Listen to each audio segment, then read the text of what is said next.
વાત કરીએ અમદાવાદની. અમદાવાદનું ઔડાનું વર્ષ 2024-25નું ₹1,624.96 કરોડની બજેટની જોગવાઈ કરવામાં આવી. 1,705.42 કરોડની આવકનો અંદાજ છે. વિકાસના કામોમાં જેતલપુર તળાવના વિકાસ માટે ₹100 કરોડ, ABD પ્રોજેક્ટ માટે ₹100 કરોડ ફાળવાયા છે, જ્યારે માળખાકીય સુવિધા માટે ₹35 કરોડ, એફોર્ડેબલ હાઉસિંગ માટે ₹18 કરોડ ફાળવાયા છે. જલ જીવન મિશન હેઠળ 5 કરોડ મળીને કુલ 258 કરોડનું અનુદાન મળશે.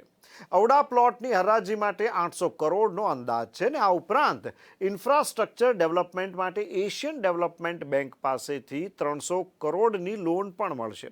2024-25ના વર્ષમાં 1,705.42 કરોડ આવક થવાનો અંદાજ છે. અને આપણો સરદાર પટેલ રિંગ રોડ છે એ મુખ્ય રોડ થઈ ગયેલો છે. તો ગત વર્ષે આપણે એનું આયોજન આ ચાલુ નાણાકીય વર્ષમાં 23-24ના વર્ષમાં આપણે એનું નાણાકીય આયોજન વિચારેલું હતું. એડીબીમાંથી લોન મેળવીશું એના અંદાજો તૈયાર કરવામાં આવેલા હતા, એના ટેન્ડરો બહાર પાડવામાં આવેલા હતા.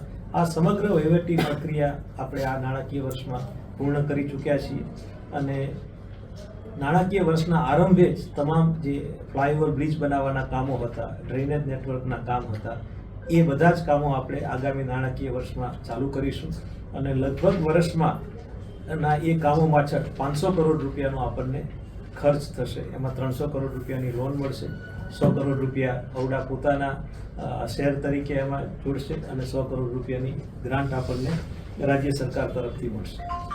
આ ઉપરાંત બીજા 250 કરોડના રસ્તાઓ ઔડાની વિવિધ ટીપી સ્કીમ વિસ્તારમાં બનાવવામાં આવશે. એમાં મુખ્યત્વે રસ્તો જે આપણું હમણાં શેલાનું નવું ઓડિટોરિયમનું લોકાર્પણ કરવામાં આવ્યું, જે VIP રોડ તરીકે લોકમુખે પ્રચલિત છે, એમાં ઔડા વિસ્તારની અંદર લગભગ 3.25 કિલોમીટરની લંબાઈનો આ રસ્તો છે. એને 6 લેનિંગ કરવામાં આવશે અને એને મીડિયમ ડેવલપમેન્ટ કરવામાં આવશે. એના